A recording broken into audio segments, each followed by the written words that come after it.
राजयोग राजस्थान में आप सभी का स्वागत है। आज हम पढ़ेंगे आरटीई एक्ट जो 2011 है। मैं इनको जो पूरा टॉपिक मैं आपके बीच लेके आया हूँ और आशा करता हूँ कि ये क्लास आपको पसंद आएगी। अगर आप चैनल पर नए हैं तो हमारे चैनल को सब्सक्राइब कर दीजिए।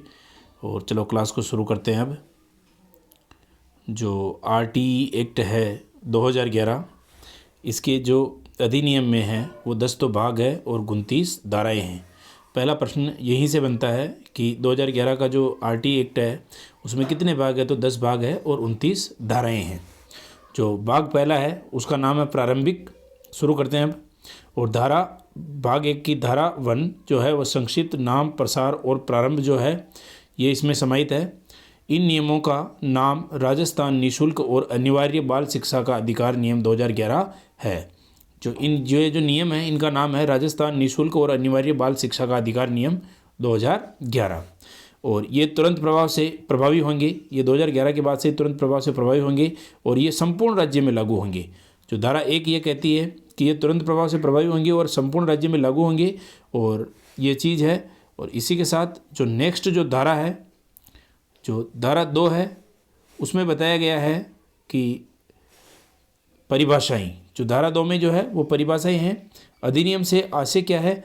निःशुल्क एवं अनिवार्य बाल शिक्षा का अधिकार अधिनियम 2009, जो केंद्रीय कानून संख्या 35 जो इसमें है अभिप्रेरित है। आंगनबाड़ी का अर्थ भारत सरकार के महिला एवं बाल विकास मंत्रालय द्वारा एकीकृत बाल विकास सेवाओं के तहत स्थापित आंगनबाड़ी केंद्र से है। और ब्लॉक प्रारंभिक शिक्षा अधिकारी जो होता है BEEO होगा, और ब्लॉक में प्रारंभिक शिक्षा का प्रभारी अधिकारी भी यही रहेगा, BEEO। और निःशक्त बालक का अर्थ होगा विकलांग अधिनियम 1995 के जो उल्लेखित बालक है वो निःशक्त बालक कहलाएंगे। और निःशक्त जो निदेशक प्रारंभिक शिक्षा का अर्थ होगा प्रारंभिक शिक्षा का विभागाध्यक्ष। ये जो इनकी परिभाषाएं हैं। और जिला प्रारंभिक शिक्षा अधिकारी का अर्थ होगा जिले में प्रारंभिक शिक्षा का प्रभारी अधिकारी। जो जिले में है वो प्रारंभिक शिक्षा का प्रभारी अधिकारी इसका अर्थ होगा। और जो जिला है का अर्थ होगा राज्य का राजस्व जिला। और कार्यकारी समिति का अर्थ होगा विद्यालय के दैनिक प्रबंधन के लिए गठित कोई विद्यालय प्रबंधन समिति। और प्राथमिक विद्यालय का अर्थ होगा कक्षा 1 से 5वीं तक का जो विद्यालय होता है वो प्राथमिक विद्यालय। और विद्यार्थी संचयी लेखा जो है उसका अर्थ होगा सतत एवं व्यापक मूल्यांकन CCE के तहत संधारित रिकॉर्ड। विद्यार्थी संचय लेखा है उसका जो है उसका अर्थ होगा सतत एवं व्यापक मूल्यांकन, जो CCE के तहत संधारित रिकॉर्ड है वो होगा। और राजस्थान गैर राजकीय शिक्षण संस्थान प्राधिकरण का अर्थ होगा राज्य सरकार द्वारा अधिनियम 1989 के तहत स्थापित प्राधिकरण। और जो है आगे विद्यालय प्रबंधन समिति, जो विद्यालय प्रबंधन समिति है उसका अर्थ होगा धारा 21 के अधीन गठित समिति। जो धारा 21 है के अधीन गठित समिति, जो अब धारा 21 आगे पढ़ेंगे उसमें जो गठित समिति रहेगी वो विद्यालय प्रबंधन समिति कहलाएगी। नेक्स्ट, शाला मानचित्रण का अर्थ होगा सामाजिक व भौगोलिक बाधाओं को दूर करने के उद्देश्य से विद्यालय स्थिति की योजना। और अनुभाग का अर्थ होगा अधिनियम का अनुभाग। और राज्य का जो अर्थ होगा वो होगा राजस्थान जो है राज्य। और उच्च प्राथमिक विद्यालय का अर्थ होगा कक्षा 1 से 8 तक शिक्षा प्रदान करने वाले विद्यालय जो है वो उच्च प्राथमिक विद्यालय। और इन परिभाषाओं के अलावा अन्य शब्दों का अर्थ एक्ट 2009 के समान ही माना जाएगा। जो एक्ट 2009 जो इससे पूर्व था उसके समान ही बाकी जो शब्द है उनकी परिभाषाएं हैं उनके अनुसार ही मानी जाएगी। बाकी ये जो चेंज हुआ है ये मैंने सारा आपको बता दिया है। नेक्स्ट, भाग 2, भाग 1 पढ़ लिया। भाग 2 विद्यालय प्रबंधन समिति। विद्यालय प्रबंधन समिति जो है वो भाग 2 में है। और भाग 2 में जो है वो धारा 3 है। भाग 1 में धारा 1 और 2 है और भाग 2 में धारा 3 से स्टार्ट है। देख लेते हैं। विद्यालय प्रबंधन समिति की संरचना एवं कार्य। जो विद्यालय जो प्रबंधन की जो समिति है उसकी क्या तो संरचना है और उसके क्या कार्य है। गैर सहायता प्राप्त विद्यालयों के अलावा प्रत्येक विद्यालय में एक SMC का गठन किया जाएगा, जिसका प्रत्येक 2 वर्ष पश्चात पुनर्गठन किया जाएगा। हर 2 साल में ये SMC जो है ये वापस इसका पुनर्गठन किया जाएगा। ये भी मोस्ट इम्पोर्टेंट बात है। उक्त समिति में निम्नलिखित सदस्य होंगे। तो ये जो समिति है इसमें सदस्य कौन कौन होंगे तो देख लेते हैं। विद्यालय में अध्ययनरत प्रत्येक बालक का माता पिता या संरक्षक।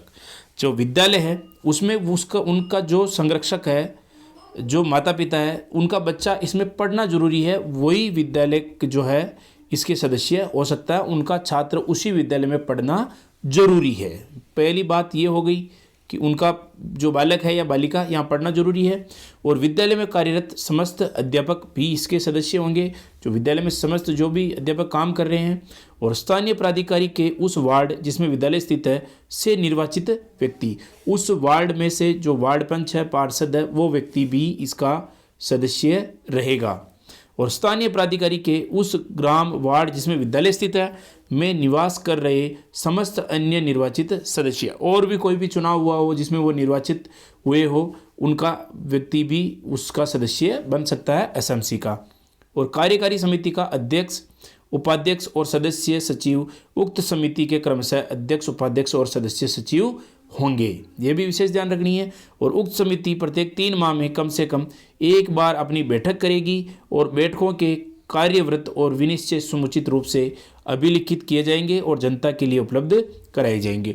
ये जो समिति है प्रत्येक 3 माह में कम से कम, ज़्यादा कितनी भी बार बैठक कर सकती है, लेकिन कम से कम एक बार 3 माह में ये बैठक जरूर करेगी। ये भी मोस्ट इम्पोर्टेंट बात है। उक्त समिति धारा 21 की उपधारा 2 के खंड क से ग में विनिर्दिष्ट कार्यों के अतिरिक्त निम्नलिखित कार्यों का पालन करेगी। और अधिनियम में यथा प्रतिपादित बालक के अधिकारों के साथ ही समुचित सरकार, स्थानीय प्राधिकारी, विद्यालय, माता पिता और संरक्षक के कर्तव्यों को भी विद्यालय के आसपास की जनसाधारण को सरल और सृजनात्मक रूप से सुसूचित करना इसका मुख्य कार्य है। और धारा 24 के खंड क और घ तथा धारा 28 का कार्यान्वयन सुनिश्चित करना। और धारा जो 27 की अनुपालना को मॉनिटर करना। ये सब धाराएं आगे देखेंगे अपन। और विद्यालय में आसपास के सभी बालकों के नामांकन और निरंतर उपस्थिति को सुनिश्चित करवाना इसका मुख्य कार्य है।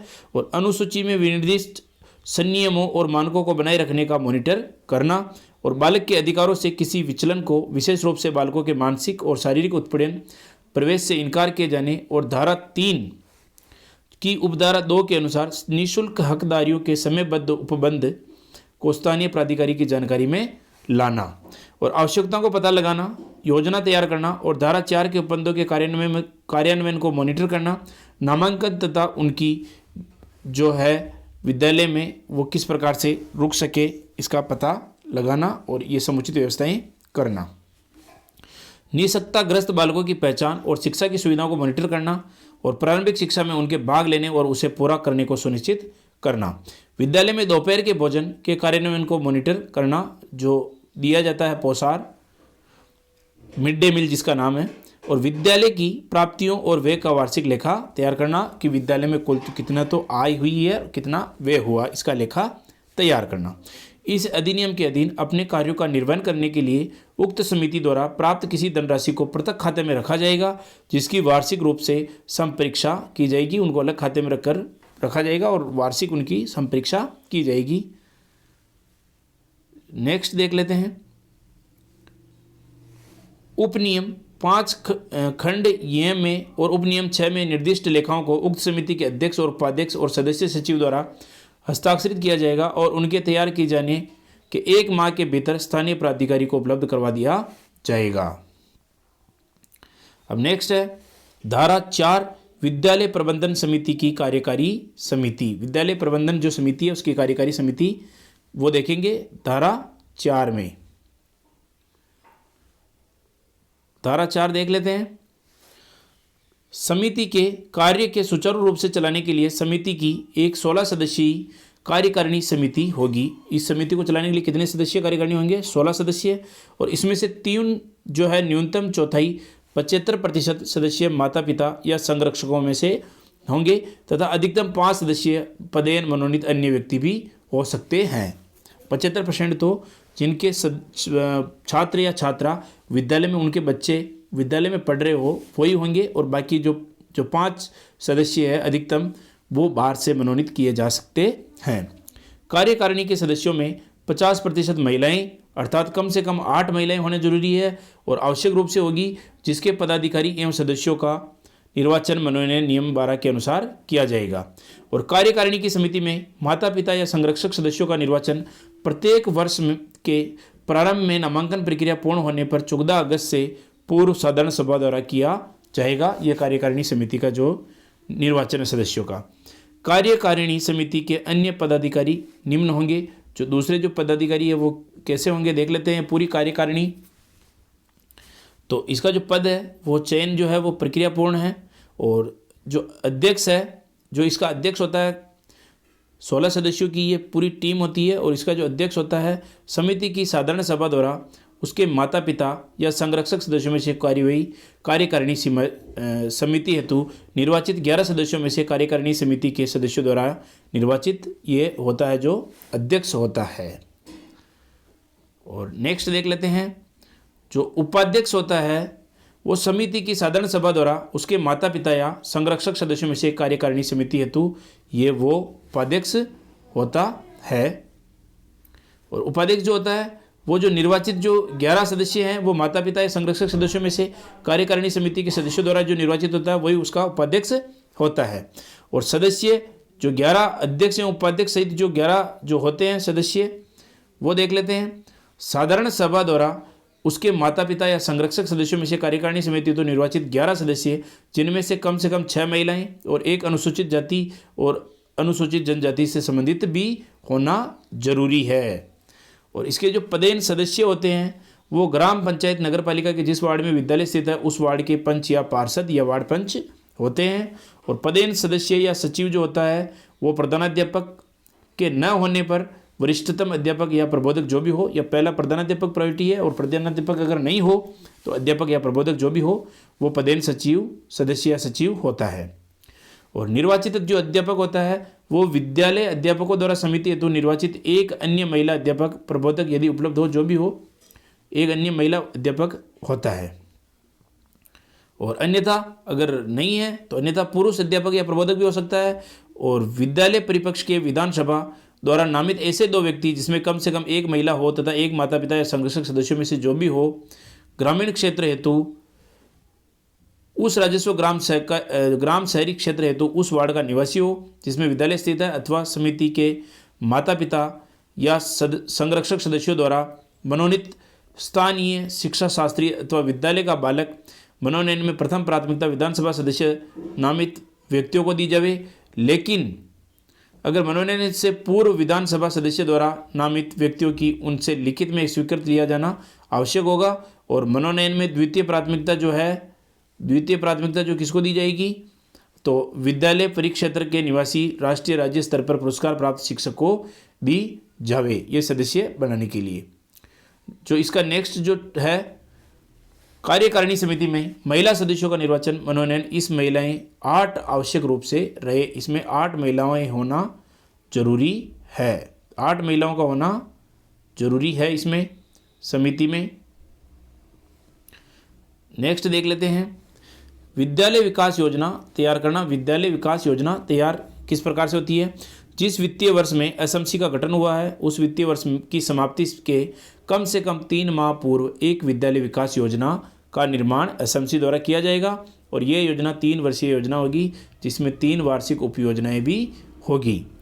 तो नेक्स्ट देख लेते हैं निःशुल्क और अनिवार्य शिक्षा का अधिकार। जो धारा 6 है ये विशेष प्रशिक्षण से संबंधित है। तो राज्य सरकार या स्थानीय प्राधिकारी के अधीन संचालित विद्यालय की एसएमसी द्वारा विशेष प्रशिक्षण की अपेक्षा करने वाले बालकों की पहचान करेगी और उनके लिए प्रशिक्षण की व्यवस्था करेगी। और जो प्रशिक्षण की अवधि है न्यूनतम 3 माह और अधिकतम 2 वर्ष होगी। और आयु अनुरूप कक्षा में प्रवेश करने के पश्चात बालक विशेष प्रशिक्षण के पश्चात अध्यापक द्वारा विशेष ध्यान प्राप्त करता रहेगा उस बालक का। अब देख लेते हैं भाग 4 राज्य सरकार और स्थानीय प्राधिकारी के कर्तव्य और उत्तरदायित्व क्या क्या है। तो धारा 7 है भाग 4 में विद्यालय के आसपास का क्षेत्र या सीमाएं।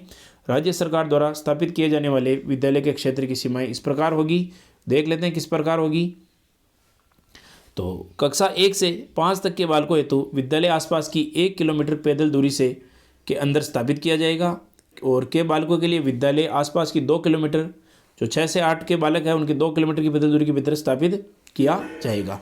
जो 1 से 5 का जो विद्यालय है वो 1 किलोमीटर की दूरी पर, और जो 1 से 8 है वो 2 किलोमीटर की दूरी के भीतर स्थापित किया जाएगा। और कक्षा 6 से 8 तक के बालकों के लिए विद्यालय आसपास की 2 किलोमीटर की पैदल दूरी के भीतर स्थापित किया जाएगा। और कठिन और दूरस्थ क्षेत्रों जैसे रेगिस्तानी, पहाड़ी, कम जनसंख्या वाले क्षेत्रों में तो निम्न प्रकार विद्यालय स्थापित होंगे। वो किस प्रकार से होंगे देख लेते हैं। कक्षा 1 से 5 तक का विद्यालय क्षेत्र की न्यूनतम जनसंख्या 150 व्यक्ति होना आवश्यक है। और 6 से 11 वर्ष आयु के वर्ग के न्यूनतम के लिए 20 बालक होना जरूरी है वहाँ एडमिशन में। और कक्षा 6 से 8 तक के विद्यालय हेतु 2 निकटतम पोषक प्राथमिक विद्यालयों में कक्षा 5 में न्यूनतम 30 बालक होना जरूरी है। और सघन जनसंख्या वाले क्षेत्रों में बालकों की संख्या को ध्यान में रखते हुए 1 से अधिक विद्यालय भी स्थापित किए जा सकते हैं। नेक्स्ट है धारा 8 जो है वो राज्य सरकार और स्थानीय प्राधिकारी के उत्तरदायित्व है। आसपास के विद्यालयों का अवधारण करने और उनकी स्थापना करने के प्रयोजन के लिए राज्य सरकार व स्थानीय प्राधिकारी योजना तैयार करेंगे तथा दूरस्थ क्षेत्रों, निःशक्त, अलाभप्रद बालकों, कमजोर वर्ग के बालकों की प्रत्येक वर्ष पहचान करेगा। ये राज्य सरकार और स्थानीय प्राधिकारी का उत्तरदायित्व है। सरकार ये सुनिश्चित करेगी कि विद्यालय में कोई बालक जाति, धर्म, वर्ग, लिंग संबंधित दुर्व्यवहार या अन्य शारीरिक व मानसिक उत्पीड़न का शिकार तो नहीं है। और बालकों को निःशुल्क शिक्षा, पाठ्य पुस्तक तथा सहायक सामग्री दी जाएगी।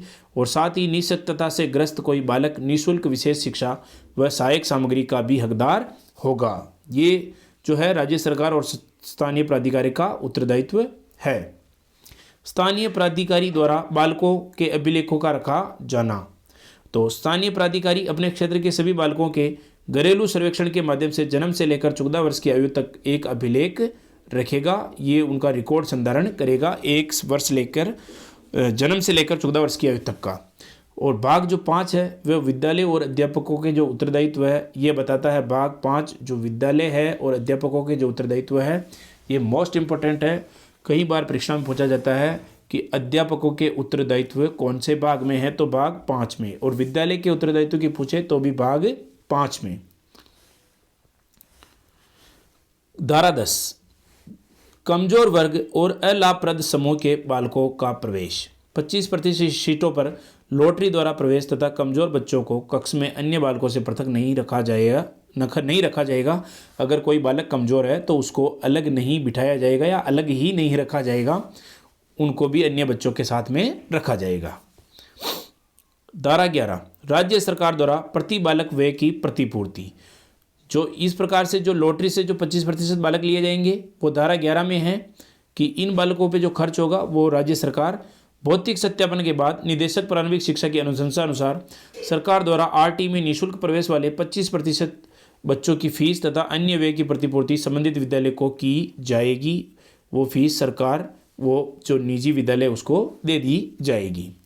धारा 12 आयु के सबूत के लिए दस्तावेज। जो आयु है उसके सबूत के लिए कौन कौन से दस्तावेज है, तो जन्म प्रमाण पत्र वो करवा सकता है प्रोवाइड जिस बच्चे को एडमिशन लेना है उसका पेरेंट्स। और अस्पताल, सहायक नर्स और दाई एनएम रजिस्टर अभिलेख भी दे सकता है। और आंगनबाड़ी का अभिलेख भी दे सकता है। और माता पिता या संरक्षक द्वारा बालक की आयु की घोषणा भी कर सकता है कि मेरा जो संतान है, मेरा जो पुत्र या पुत्री जो भी है वो इस उम्र का है और इसकी जन्म जो है इस तारीख को हुआ था, वो उसका घोषणा पत्र भी दे सकता है। धारा 13 प्रवेश के लिए अतिरिक्त विस्तारित समयावधि। प्रवेश के लिए विस्तारित समयावधि विद्यालय के शैक्षणिक वर्ष के प्रारंभ की तारीख से 6 माह होगी। यदि किसी बालक को विस्तारित समयावधि के पश्चात किसी विद्यालय में प्रवेश दिया जाता है तो वहाँ वह विद्यालय के प्रधानाध्यापक द्वारा विशेष प्रशिक्षण की सहायता से अध्ययन पूरा करने के लिए पात्र होगा।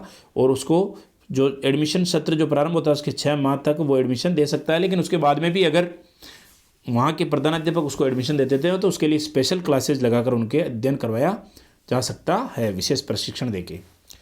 धारा 14 विद्यालयों को मान्यता। जो निजी विद्यालय उनको मान्यता जो धारा 14 में दी गई है। केंद्र सरकार, समुचित सरकार, स्थानीय प्राधिकारी द्वारा स्थापित उनके स्वामित्वाधीन किसी विद्यालय से भिन्न कोई विद्यालय राजस्थान गैर सरकारी संस्थान शैक्षिक संस्थान अधिनियम 1989 के अधीन मान्यता प्राप्त किए बिना स्थापित नहीं किया जा सकता। बिना मान्यता जो शैक्षिक संस्थान अधिनियम 1989 है इनके बिना कोई भी विद्यालय नहीं खोला जा सकता है।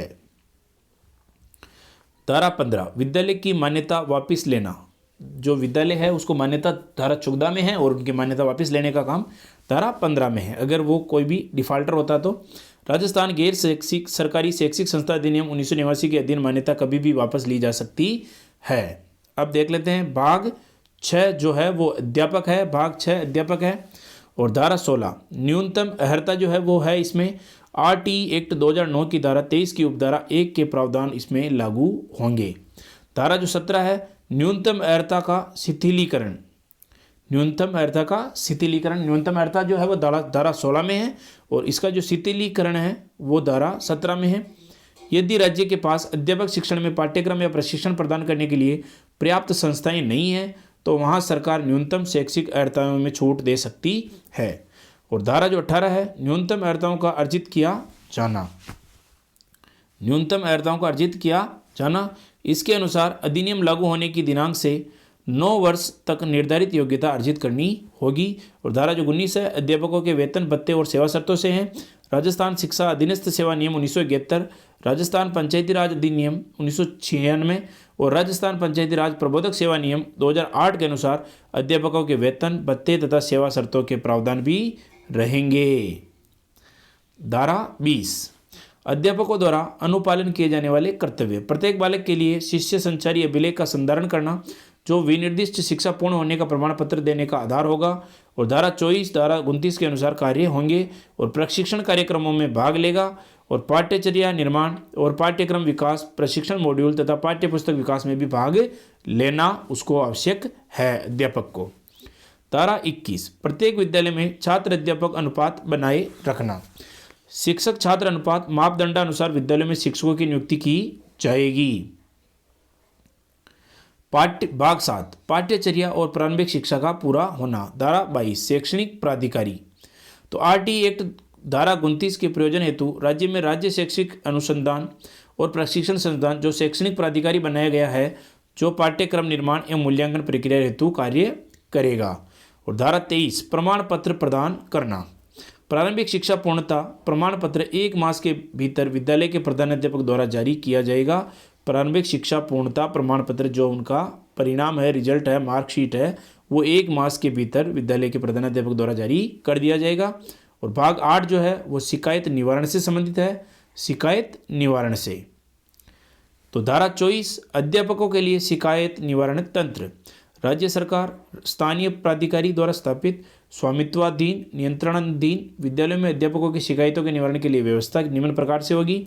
ब्लॉक स्तरीय शिकायत निवारण समिति, जो ब्लॉक स्तर पर एक शिकायत निवारण समिति बनाई जाएगी और अध्यक्ष जो होगा वो ब्लॉक विकास अधिकारी जो BDO इसका अध्यक्ष होगा और सदस्य जो है वो BEEO इसका सदस्य होगा। सदस्य सचिव अतिरिक्त ब्लॉक प्रारंभिक शिक्षा अधिकारी।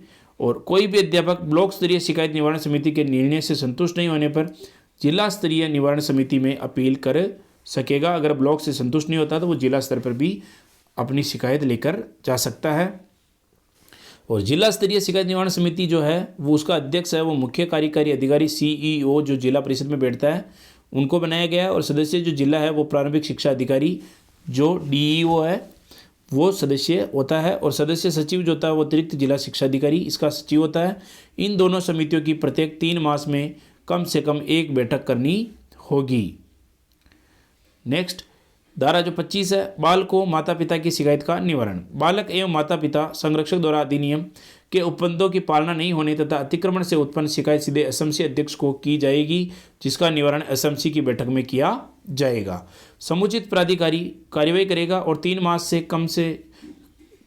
से कम की समयावधि के भीतर आवेदक को सूचित करेगा। और आवेदक एसएमसी कार्यवाही से संतुष्ट न होने पर राज्य बाल अधिकार आयोग राष्ट्रीय बाल अधिकार संरक्षण आयोग में की जा सकती है।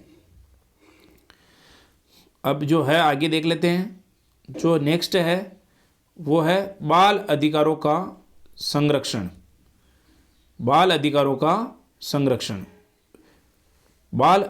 संरक्षण भाग 9 धारा 26 राजस्थान राज्य बाल अधिकार संरक्षण आयोग द्वारा कृत्यों जो है उनका निर्वहन, राज्य सरकार राजस्थान राज्य बाल अधिकार संरक्षण आयोग को अधिनियम के अधीन उसके कृत्यों के निर्वहन में सहायता करने के लिए एक प्रकोष्ठ गठित कर सकेगी। धारा 27 राजस्थान राज्य बाल अधिकार संरक्षण आयोग के समक्ष परिवादों को प्रस्तुत करने की रीति, राजस्थान राज्य बाल अधिकार संरक्षण आयोग अधिनियम के अधीन बाल अधिकारों के अतिक्रमण के संबंध में परिवादों के रजिस्ट्रीकरण के लिए एक चाइल्ड हेल्पलाइन की स्थापना कर सकेगा, जो उसके द्वारा ऑनलाइन तंत्र के माध्यम से मॉनिटरिंग की जा सकेगी। धारा 28 राज्य सलाहकार परिषद का गठन और उसके कर्तव्य। अधिनियम के उपबंधों को प्रभावी तरीके से क्रियान्वित करने हेतु राज्य सरकार को राय देने हेतु राज्य सरकार एक राज्य सलाहकार परिषद का गठन करेगी, जिसमें कुल 15 सदस्य होंगे, जिसमें एक अध्यक्ष और 14 सदस्य होंगे। और भाग जो 10 है, अंतिम भाग 10 प्रकीर्ण। धारा 29 शंकाओं का निराकरण। दोस्तों, मैं आशा करता हूँ ये क्लास आपको पसंद आ रही होगी। अगर आप चैनल पर नए हैं तो चैनल को सब्सक्राइब जरूर कर लीजिएगा। और किसी भी शंकाओं का निराकरण, किसी भी विषय पर शंका उत्पन्न होने पर मामला सरकार के शिक्षा विभाग को निर्दिष्ट किया जाएगा। किसी भी प्रकार की अगर उनको शंका है तो मामला सरकार के जो शिक्षा विभाग है उसको निर्दिष्ट किया जाएगा, और जिसका उस पर विनिश्चय अंतिम और बाध्यकारी होगा। विनिश्चय जो है वह अंतिम और बाध्यकारी होगा। ये था अपना RTE 2011। तो मैं आशा करता हूँ ये क्लास आपको पसंद आई होगी। आप चैनल पर नए हैं तो चैनल को सब्सक्राइब कीजिए, लाइक कीजिए, कमेंट कीजिए, अपने दोस्तों के साथ शेयर कीजिए। इसी के साथ राजयोग राजस्थान में आप सभी का धन्यवाद।